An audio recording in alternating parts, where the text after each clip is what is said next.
18, ang sabi ng Panginoon, ang sabi dito, "Come now, let us reason together, says the Lord.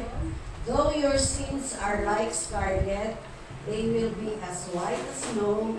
Though they are red as crimson, they shall be like wool." Pinagpala ng Diyos ang pagbabasa ng kanyang mga salita. Tayo sandaling manalangin. Pinupuri ka namin at pinapasalamatan ng Diyos sa oras na ito. Salamat, Panginoon, sa nakaraang linggo na kami ay patuloy mong sinasamahan, ginagabayan, at pinapadaluyan ng lahat ng pangangailangan namin. Salamat, dakilang Diyos, sa iyong pamamatibay. Salamat, O Diyos, sa buhay na pinagkaloob mo sa amin. At patuloy namin tinataas, Panginoon, ng iyong pangalan, sapagkat wala kang katulad ng awitin. Wala ka talagang katulad, Panginoon. Ikaw ay dakila, ikaw ay tapat sa amin. Ang pag-ibig mo sa amin, O Diyos, ay kayo na lamang, hindi namin kayang sukatin. At sa aming pag-celebrate ngayon, Panginoon, ang araw na ito, amin pong itinatampo, Panginoon, na iyong pangalan. Salamat, Panginoon, na ikaw ang aming Diyos. Ikaw ang Diyos na makapangyarihan sa lahat. Ikaw ang Diyos na nagsusupply ng lahat ng aming pangangailangan. At ikaw ang Diyos na nagkakaloob ng pagpapala sa bawat isa sa amin. Sa amin pong pag-alay ng aming mga papuri at pasasalamat sa iyo sa hapon ito, nawa, Panginoon, malugod ka po, Panginoon, sa bawat bahagi ng aming palatuntunan, ng aming gawain. At salamat, Panginoon, dahil alam ko ang iyong banal na Espiritu ay nasa iyong kalagitnaan at patuloy na gumagabay sa amin. Pagpalain mo po ang kalipunan ng iyong mga anak sa dako rito. Salamat sa mga volunteers namin, ng mga musicians, sa aming mga awit, at sa bawat isa, Panginoon, narito, Panginoon, patuloy kang inaalaala, Panginoon, sa iyong kabutihan sa amin.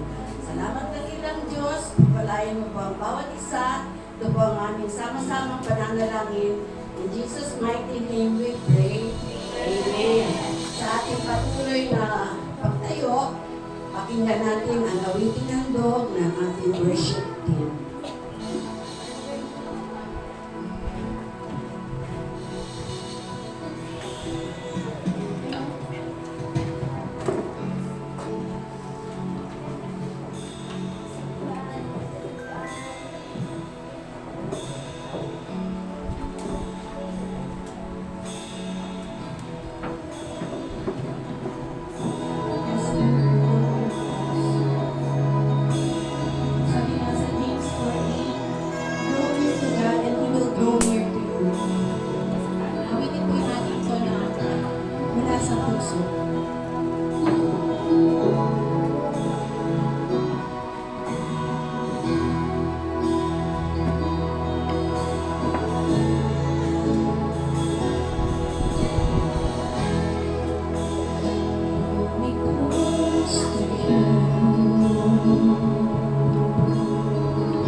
Ngunit aming mga pasasalamat, Diyos ko. Salamat po, guys, sa sutulang biyaya sa Panginoon. Maraming salamat. Yes, Lord, thank you, Lord. Thank you, Jesus Christ. Thank you, Holy Spirit. Yes, Lord.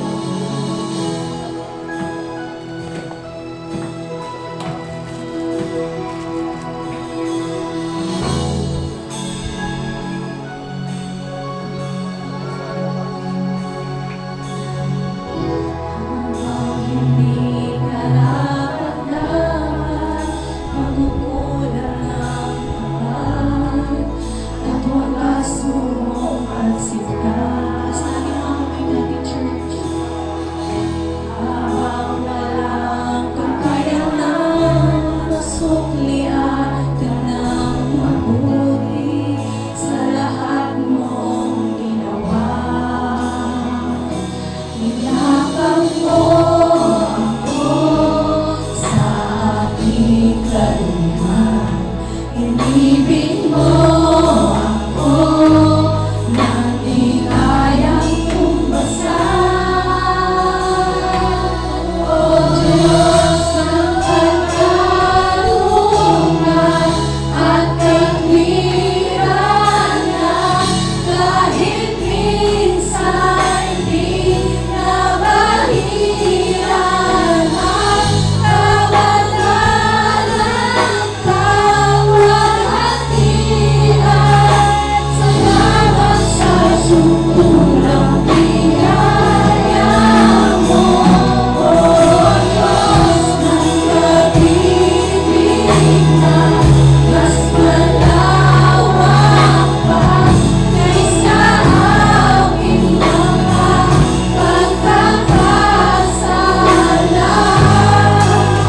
Higit pa sa buhay ko, salamat sa sukulang biyaya mo.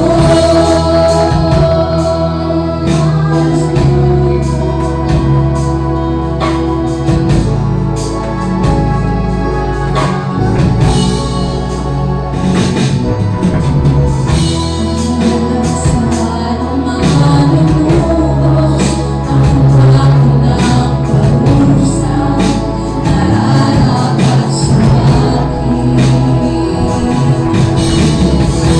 Anong kapag sa tulad mo'y ikawan ang iyong katwiran, ako'y pagkawain.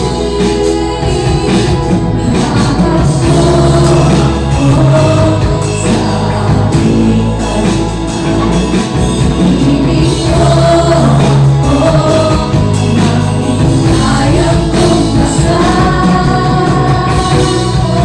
O Diyos ng pagkalungan at katwiran, kahit minsan di nabahiran ang kabanalan, kawalhatian. Salamat sa sukulang biyaya mo, O Diyos ng pag-ibig na mas malawak pa kaysa aming mga pagkakasala. Higit pa sa buhay ko, salamat sa sukulang biyaya mo.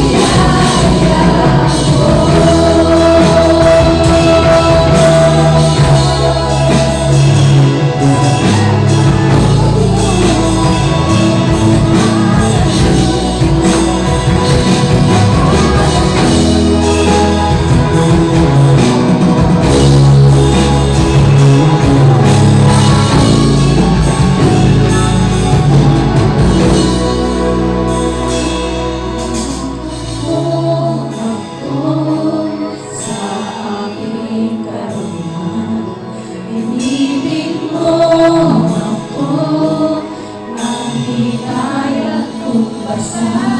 Niyakap mo ako sa aking kaluhan.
biyaya ng Diyos sa atin. No? Amen. Sukdulan ang biyaya ng Diyos sa atin. Amen. No? Hindi natin kayang sukapin kung gaano ka lawak, gaano kalalim, no? How deep, how wide is the love of God for us. Ngayong hapon, hinandaan po natin ang ating mga sarili sa pakikinig ng salita ng Diyos, madadali sa atin ngayong hapon ni Pastor Edgar. Siya po ay magpapatuloy na. Hello, sound check.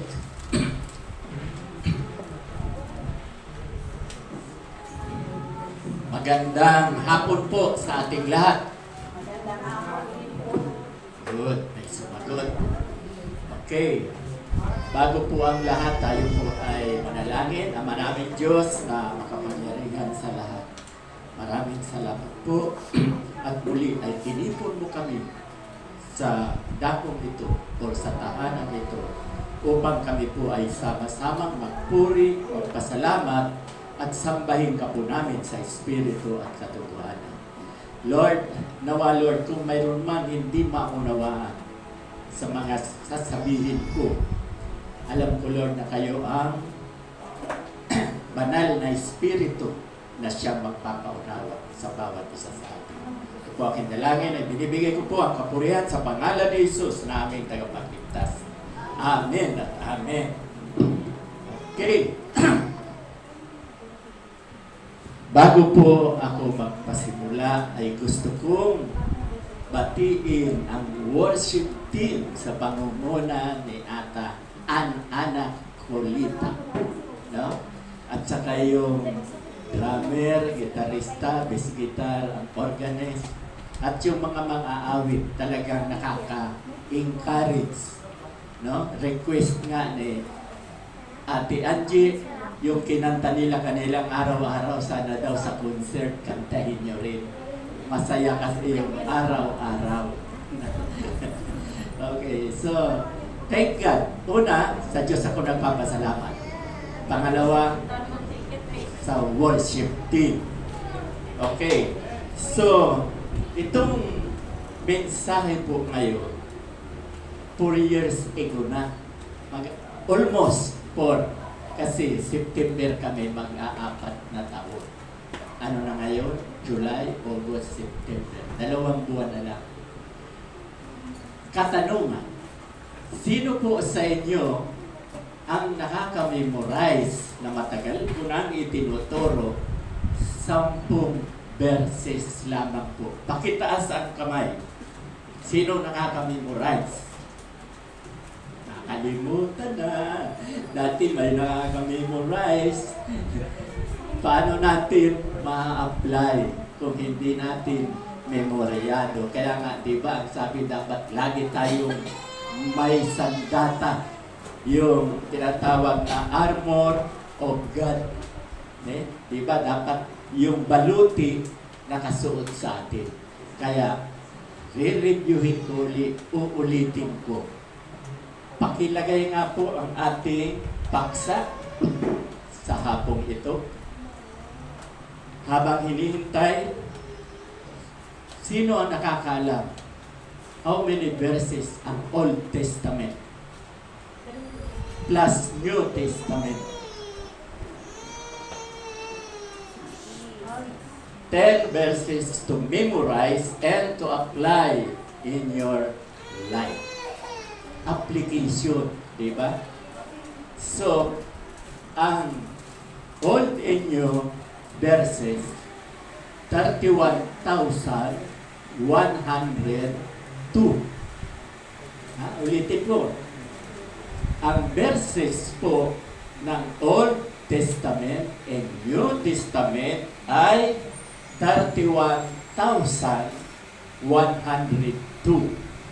Ang Old, 23,000, more than 23. At ang New Testament, almost 800. 8,000 kasi 7,000 po ang New Testament. So, all in all, 31,102. Sino po sa inyo nakabasa na? ng 31,102. Pakitaas ang kamay. Re-regaluhan ko. Sa Pasko. Ama, may regalo ka sa Pasko. Totoo po yan. Dapat kasi from cover to cover. Diba? Dapat binabasa po natin yan. No? Nandito ba si Alili? Ay, sayang. Ayun pa naman ang papakantayin ko sana. Kasi itong 10 verses na ito, sapat na at higit pa. Sino nakakaalam ng sapat na at higit pa? Pakantayin natin mamaya after ng message. Si Ann. Ann Manus ka, memoryado mo ba? Sapat na at higit pa. No? Siya ang ating pastor. Awit chapter 23, 1-5. Siya ang ating pastor. Okay. So, ano po ang number 1 na ating tatalakay? Dahil ito ay mayroon na lamang tayong 30 minutes kasi ang oras ay 4:30. Tatapos ako ng 5 o'clock.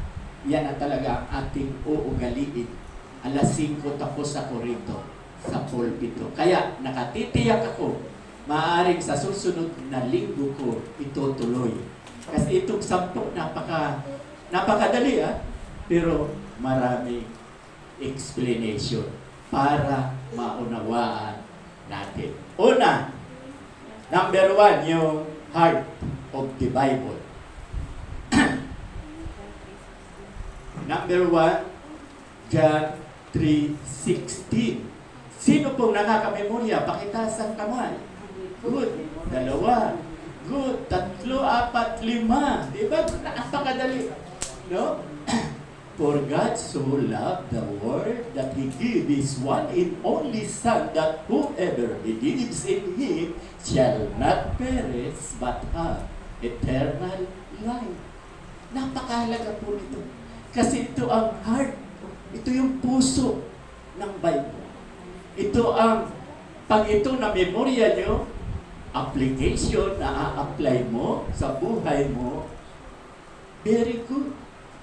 Kaya ito, ang iba hindi pinapansin, pero napakahalaga. For God so loved the world. Ibig sabihin, ang Diyos, Ama. Diyos Ama, ang tinutukoy ko rito. Ang Diyos Ama, mahal niya tayong lahat ng tao. Kasi yung world, tayo yan. So, sa madaling salita, ang Diyos, mahal tayo. Kahit hindi ka anak ng Diyos.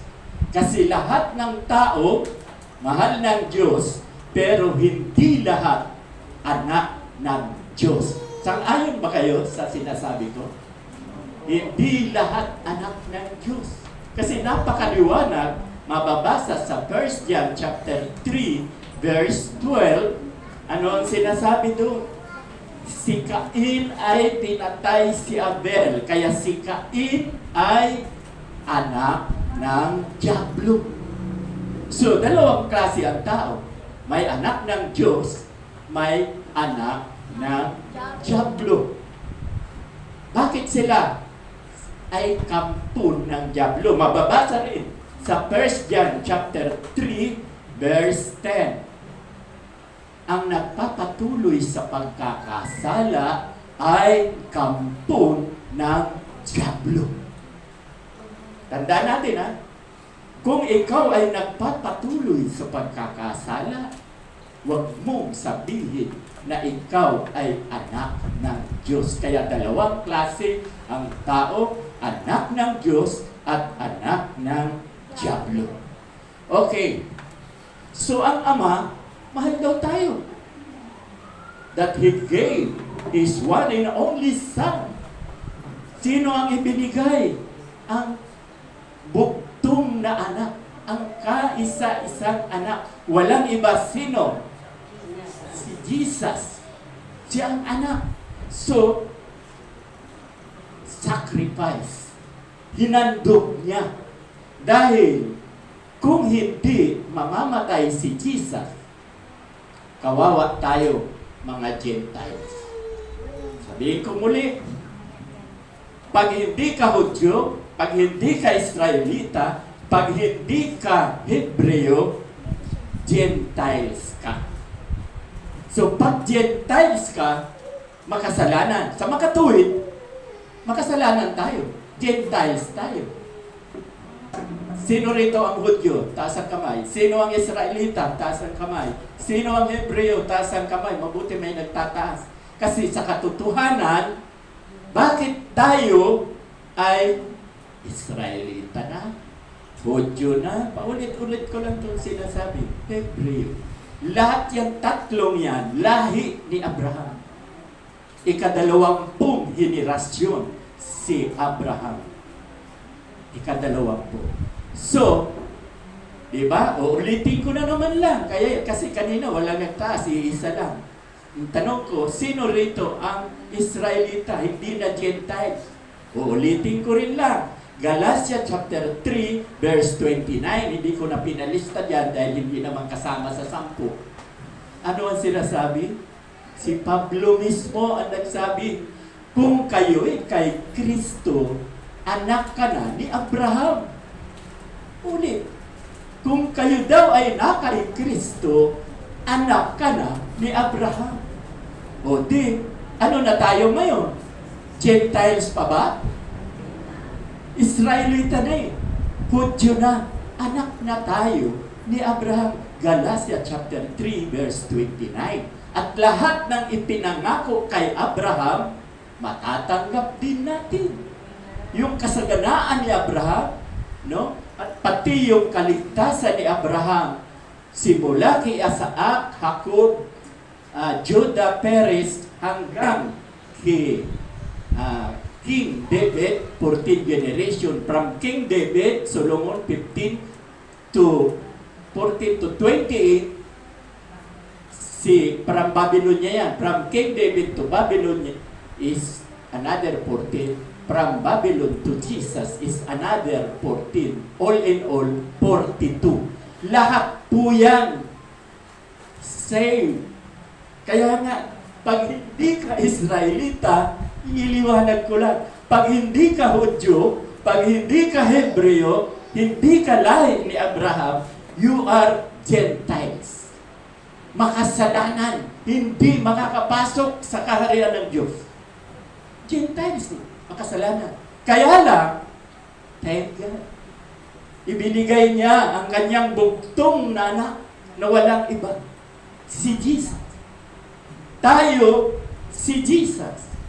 Kaya kayo nakaupo dyan, hindi dahil sa akin, paulit-ulit ko yung sinasabi, makulit ako. Kaya kayo nakaupo dyan, dahil kay Jesus.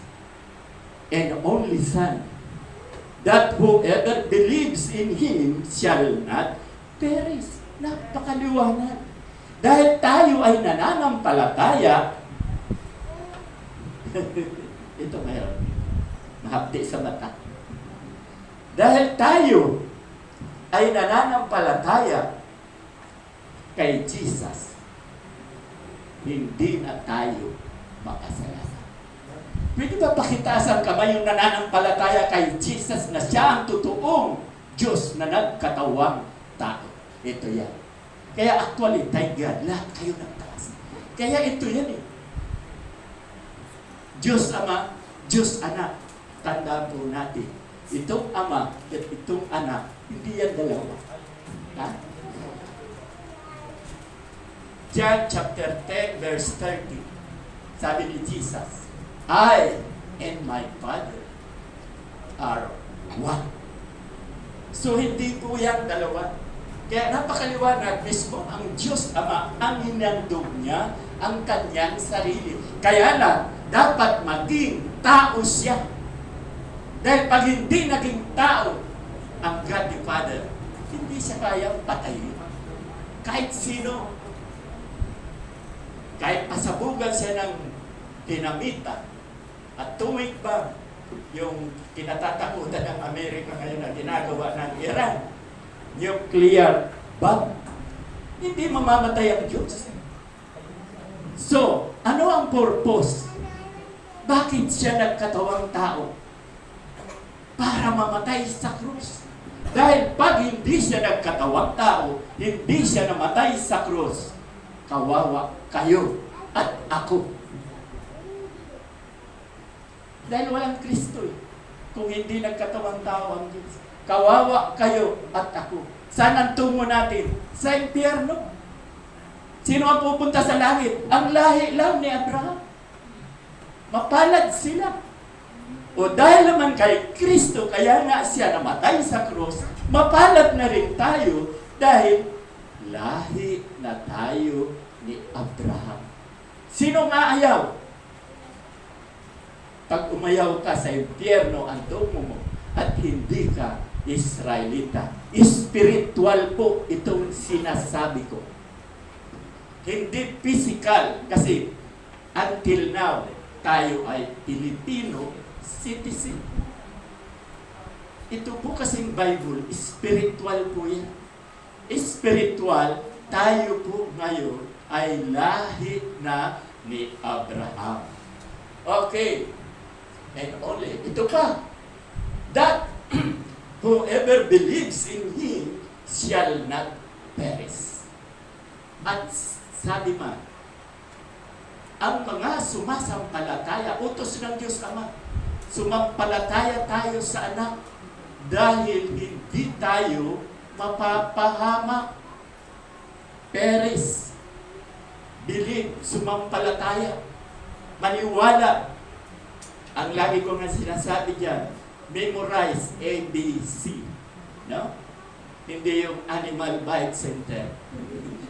ABC rin yun. Lagi ang marami dyan nakalakalat yan, ABC. Ano ba ang ibig sabihin ng ABC? Admit, tanggapin mo, believe, maniwala ka sa Kanya, believe, and commit. Itong ginagawa ng worship team, papasalamat ako sa Diyos, una sa lahat sa Diyos. Mayroon silang commit na talagang, kasi alam nila na ang worship team ang unang sandata ng Diyos para tayo ay lumago. Sandata ng Diyos. Worship team. Kaya nga kanina, habang nag-aawitan dito, sabi ko yung mga bata dyan, paglaki nyo kayo ang papanig dito. Diba? In-encourage ko na kayo. Palakpak agad siya. Kaya, lagi kayong magsamba. Balang araw, kayo na ang nakatayo dito. Kayo na ang may commit kay Lord. May commitment ka na. So, A, B, C. Okay. So, ang utos ng Diyos, manampalataya daw tayo kay Jesus. Iyan ang lagi kong sinasabi. Ang daming Pilipino magpahanggang ngayon, hindi pa rin nananampalataya. Dahil pag nanampalataya ka, maniwala ka, magkakaroon ka ng eternal life. May buhay na walang hanggang tayo sa langit, hindi sa impyerno. Di ba yan ang nakakalungkot?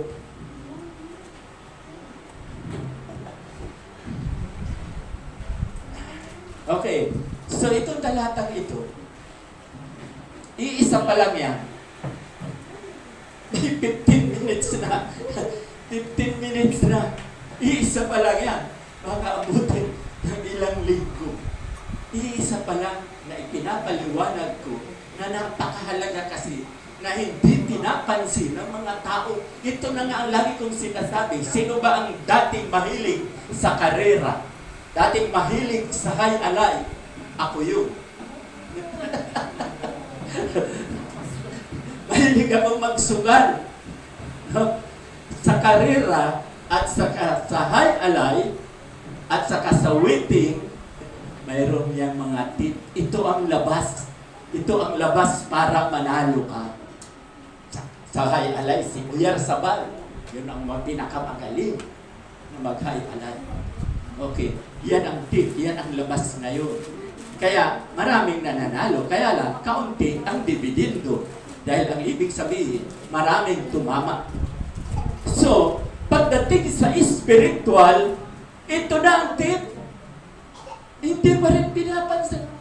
Kaya di ba sa Tagalog, gayon na lamang ang pag-ibig ng Diyos sa sanlibutan sapagkat ibinigay niya ang kanyang bugtong na anak upang ang sino mang sumampalataya sa kanya ay huwag mapahamak, bagkus magkaroon ka ng buhay na walang hanggan. Di ba? So, lahat ng nakaupo dito, uulitin ko na naman, Matthew 20, verse 19. Kaya't humayo kayo, gawin niyong alagad ko ang lahat ng bansa at bautismuhan ninyo sila sa pangalan ng Ama, ng Anak, at ng Espiritu Santo. Kayo ang kikilos. Tayo ang kikilos. No? Sabi ko nga last Sunday, magdala lang ka doon ng tigi-isa. Ilan tayo ngayon? 25. Isa susunod, 50 na. Pero at least dumami ngayon. Kaya lang marami pa rin absent. Okay. So, isa pa lang. Isang verses pa lang. Inabot na ng 17 minutes. Kasi napakahalaga yun. Yan ang ibig sabihin na bulay-bulayin natin ang salita ng Diyos. Hindi pwedeng basahin lang yan ng diretso. For God so loved the world that He gave His one and only Son, that whoever believes in Him shall not perish but have eternal life. Kita nyo? 17 minutes na ipinaliwanag ko. Next, ang pangalawa sa 10 verses. Ito ang unang verses na napakahalaga na ipinakita ng Diyos. Mahal niya ang lahat ng tao. Makasalanan ka man o banal ka man. Ang sinasabi nga sa Mark chapter 2 verse 17, si Jesus hindi bumaba dito sa lupa para sa mga banal. Bumaba siya dito sa lupa para sa mga makasalanan. Tayo yun. Kaya lang, yung kasalanan nyo, kasalanan ko, inako niya, binayaran niya sa krus ng Kalbaryo. Kaya tayo ngayon, thank God, sinless na tayo. Wala na tayo kasalanan. Bayad na. Yung kasalanan mo noon, kasalanan mo ngayon, pati ang darating mong kasalanan, may nagbayad. Binabayaran ni Jesus. Ganun magmahal ang Diyos sa atin. Kaya next, papaano naman ang gagawin natin? John 1:12. Yet to all who did receive Him, to those who believe in His name, He gave the right to become children of God.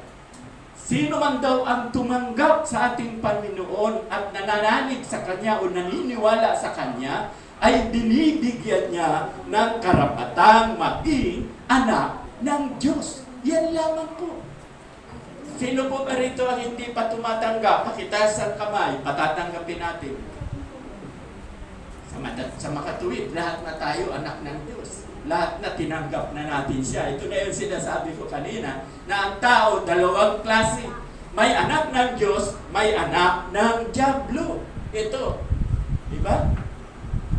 Sapagkat ang lahat ng tumanggap at nananalig sa Kanya ay binibigyan niya ng karapatang maging anak ng Diyos. So tayong lahat ngayon ay anak na ng Diyos. Meron talata na kauna-unahang nalaman ko. Revelation chapter 3 verse 20.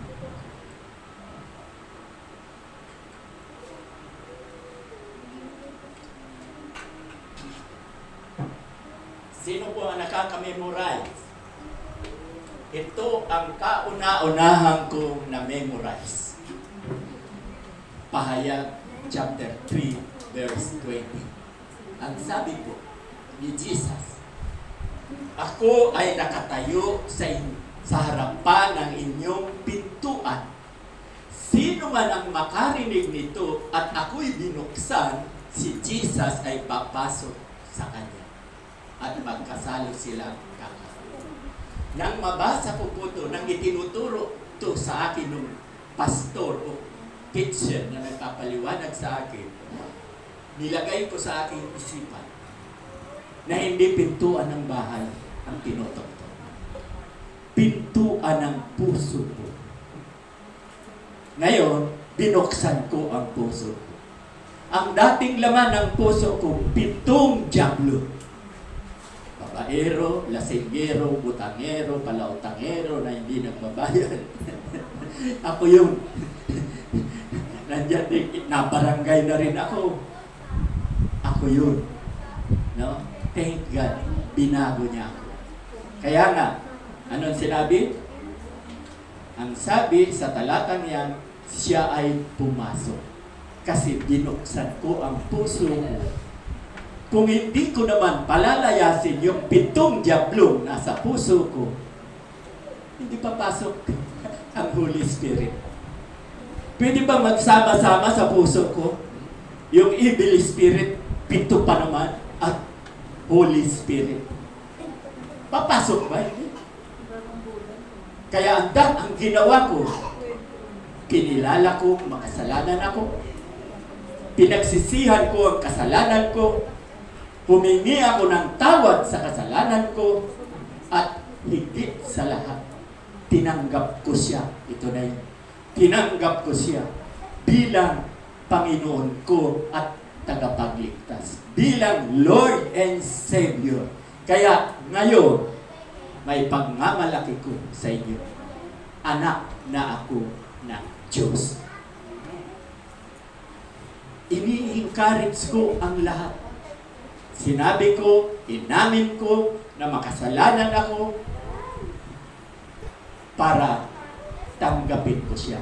Nung makita ni Jesus na malinis na ang puso ko, pumasok siya. Kaya siya ngayon ay kasama ko. Ito pa. Itong minuto na lang. Pangalawa pa lang yan. No? Kapag hindi ka kasi banal, hindi siya papasok. Kaya yung sinabi ko na nagsisi na ako, humingi ng tawad, tinanggap ko siya bilang Lord and Savior, malinis na ako. Kasi di ba, 1 Corinthians chapter 3, verse 16 and 17. Ano po ba ang sinasabi? We are a temple of God. Tayo daw po ay templo ng Diyos. Kaya yung binasa ko kanina, pinalayas ko yung mga diablo, templo na tayo ng Diyos. Pumasok siya. Kaya 1 Corinthians chapter 3, verse 16 and 17. We are a temple of God. Tayo po ay templo na ng Diyos. At ang kasunod, sino man ang magwasak ng aking templo, wawasakin niya rin. Anong ibig sabihin? Halimbawa, templo na ako ng Diyos ngayon. Manginginom pa rin ako. Naghihip-hip pa rin ako ng marijuana. Nagdrodronga ako. So, winawasak ko ang templo ng Diyos. Kaya, ang sabi, wawasakin ka rin ng Diyos. Kaya lang, ang sabi niya, di ba? Yung templong banal, yung sacred, kayo yung, tayo yung, banal tayo. Kaya napakaliwanag na kung hindi ka banal, hindi papasok si Jesus. We are holy. Ito pa nga ang tinuturo ko. 2 pa lang. Wala pa yung 8. Sinasabi ko. Mababasa po natin sa 1 Corinthians chapter 7 verse 13 and 14. Napakaliwanag. Ang sabi sa mananampalataya. Halimbawa, si Ate Angie, mananampalataya. Tapos ang asawa niya, hindi believers. Kung gustong makisama ng hindi believers, yung hindi naniniwala kay Jesus sa kanya, huwag mong hihiwalayan. Iyan ang sabi sa 1 Corinthians chapter 7 verse 13. Dahil Kung hindi gagawing banal ang asawa ni Ate Angie, maging ang mga anak nila hindi magiging banal. Kaya ang sabi ni Pablo, dahil ikaw ay banal, pati ang asawa mo na hindi believers, ito ang hindi matanggap ng mga Kristiyano. Pero biblical, basahin po ninyo. Dahil sa'yo, ang asawa mo ay banal na rin. Dahil kung hindi gagawing banal ang asawa mo, pati mga anak nyo marumi.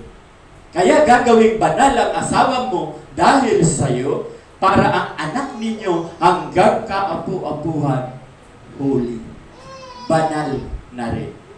May mga application apps naman kayo, di ba? Bible apps. Basahin nyo sa inyong Bible. Maliwanag po na dahil kay Ate Angie, ang asawa niya hindi mananampalataya, banal na rin. Kita sa kamay yung hindi matanggap. Kasi noong ko pa ito sinisermon, yung mga banal-banal kuno, yung hindi makasalanan, huwag kang maniwala kay pastor. Ang salvation sa pananampalataya at tinatawag na personal na relasyon sa Diyos, yun ang magliligtas sa Kanya. Bakit? Tama yung sinasabi, hindi ko kinukontra yun. Ang salvation, personal na relasyon. Kaya lang, simula lang yan kay Abel, kay Enoch, ikapitong henerasyon, at ikasampung henerasyon si Noah. Yun ang individual. Pagdating kay Abraham, ikadalawampung henerasyon, mayroon ng privilege. Mayroon na pong privilege si Abraham. Kaya nga, nasusulat. Romans 11, verse 26. All Israelites are saved as it is written. Nasusulat. So, sino ang question niya? Si Pablo rin ang may sabi. So, lahat ng lahi ni Abraham, hanggang kaapu-apuhan, up to 1,000 generation, saved. Ang pangako kay Abraham, yun din ang pangako sa inyo at sa akin. Kaya ang anak nyo, hanggang kaapu-apuhan, saved. Bakit? Si Jesus, ayaw niya na hinihirapan tayo. Ayaw niyang nahihirapan. Katulad ko, ayaw ko rin mahirapan kayo. Kasi kung babasahin niyo ang Bible, 31,102. Ito lang 10 sinasabi ko sa inyo. Sapat na at higit pa. Ito, 2 pa lang ang nasasabi ko. Halos kumpleto na. Dahil ayaw ni Jesus na pahirapan tayo at idol ko si Jesus. Iniidolo ko si Jesus. Kaya kayo, instead na 31,102 verses, ang babasahin nyo from cover to cover, 10 verses na. To memorize and to apply. Diba? Napakasarap. Maaaring bawat salita ko, tatapusin ko ito. Nasa 2 pa lang. Ayon sa aking pag-aaral. Kaya, 2 pa lang, may 8 pa. Okay, so, tayo po ay manalangin. Lord, maraming salamat po at muli ay binigyan mo ako ng pagkakataon na maipaliwanag ko po ang biyaya, yung grasya, dahil we are saved by grace. Kaya, salamat Lord. Nawa ay buksan po ninyo ang mga puso ng nakikinig sa hapon ito at higit sa lahat, maipamuhay po namin sa pang-araw-araw. At kung mayroon man pong hindi nakaunawa, bahala na po ang banal na Espiritu ang magpaunawa sa Kanya. At mayroon tayong YouTube. Panuurin po natin sa YouTube.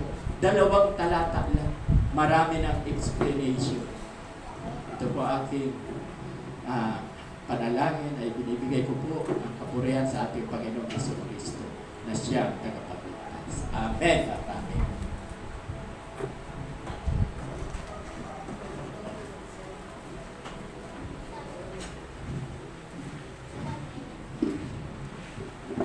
Maraming salamat, Pastor, sa isang mabiyayang mensahe na dineliver mo po ngayong hapon.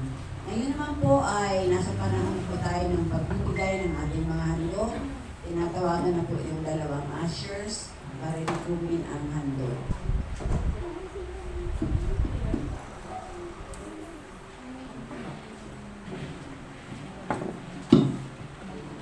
Lilituin po ang mga handog habang umaawit si Ate Lisa.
You are forever in my life.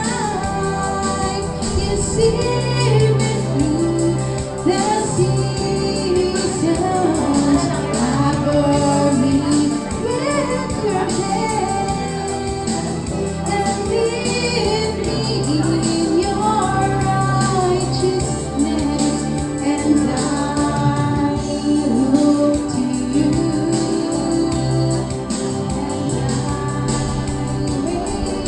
On you, I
Lisa sa awiting handog.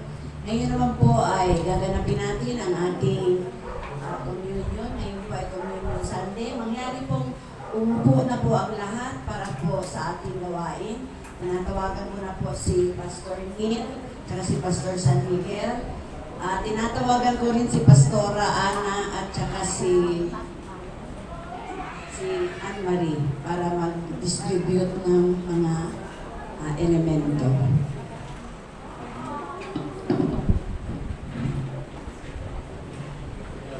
Hello, Mike. Testing, Mike. 1, 2, 3. Ayun. Okay.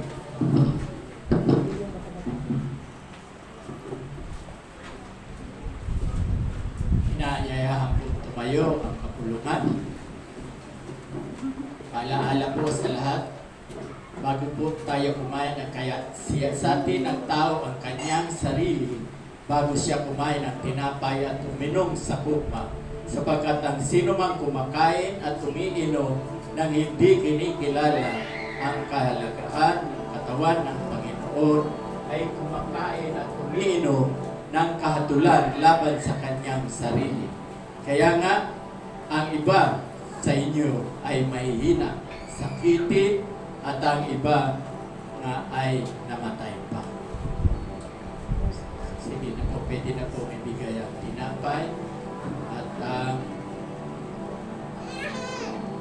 thank you.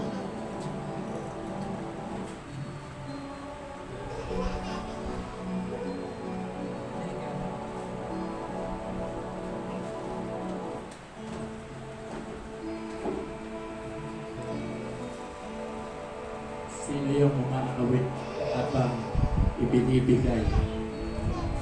Sino po ang umaawit?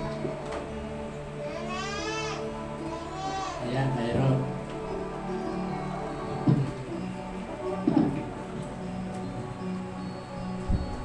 Ugaliin habang ibinibigay ang tinapay at alak, may aawit. Ano ba yun? Ito, tinapay.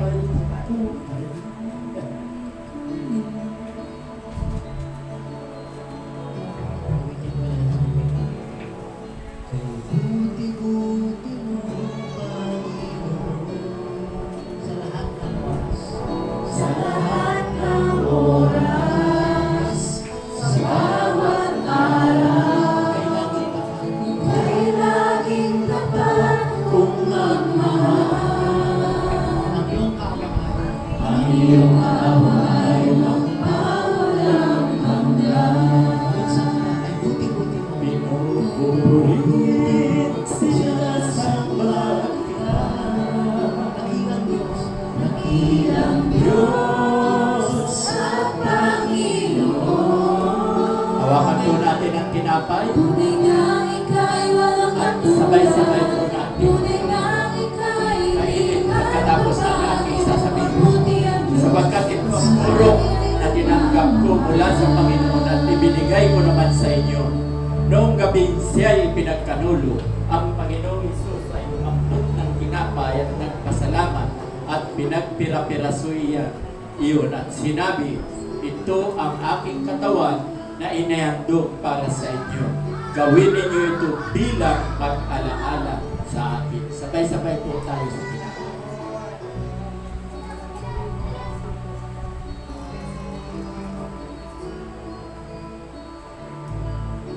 Matapos magapunan, lumampot din siya ng kupa at sinabi, ang kupang ito ay ang bagong tipan na pinagtitibay ng aking dugo. Tuwing iinumin ninyo ito, gawin ninyo bilang pag-alaala sa akin. Sabay-sabay po tayo.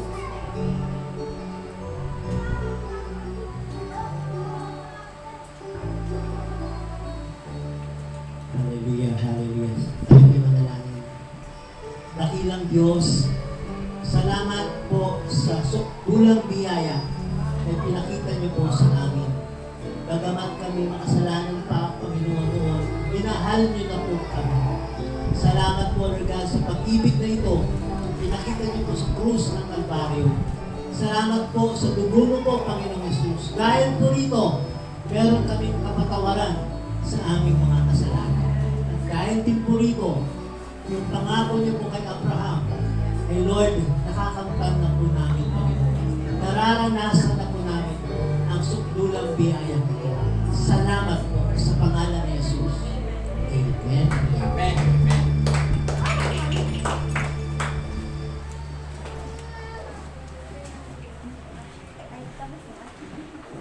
Makakaupo na po ang bawat isa.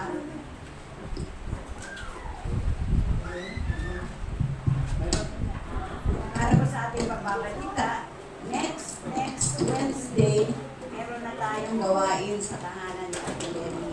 Pagtatanggal nung, ano bang tawag doon, stents yata doon sa legs niya, pwede na daw tayong mag-Bible study. So, pinapaalalahanan ko po ang mga kapatiran na umaattend ng Bible study sa tahanan ng mga Kaldeon na magkakaroon na tayo ng Bible study next Wednesday. Para naman po sa ating gawain sa darating na August, supportahan po natin ang ating gawain. Yun yung ating concert, no? Concert with a cause. Sa pamumuno ng ating worship team. Salamat sa mga na-importa ng mga instrumentalist. Salamat sa kanilang mga pagtulong sa atin. At iba pang pagbabalita, tinatawagan ko na si Pastora Ana.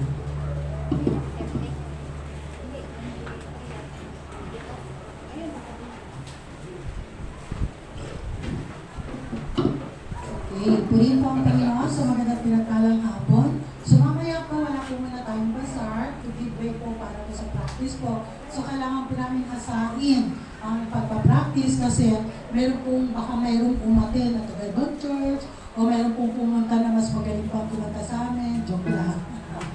So kailangan po namin hasain ang aming pagpa-practice. So mag-give way po muna kami. Hindi po muna kami magtitinda ng bazaar. So to give way po para po sa ating concert. Okay. So ito po, to God be all the glory. Nakadispose na po tayo ng 162. Tama po ba?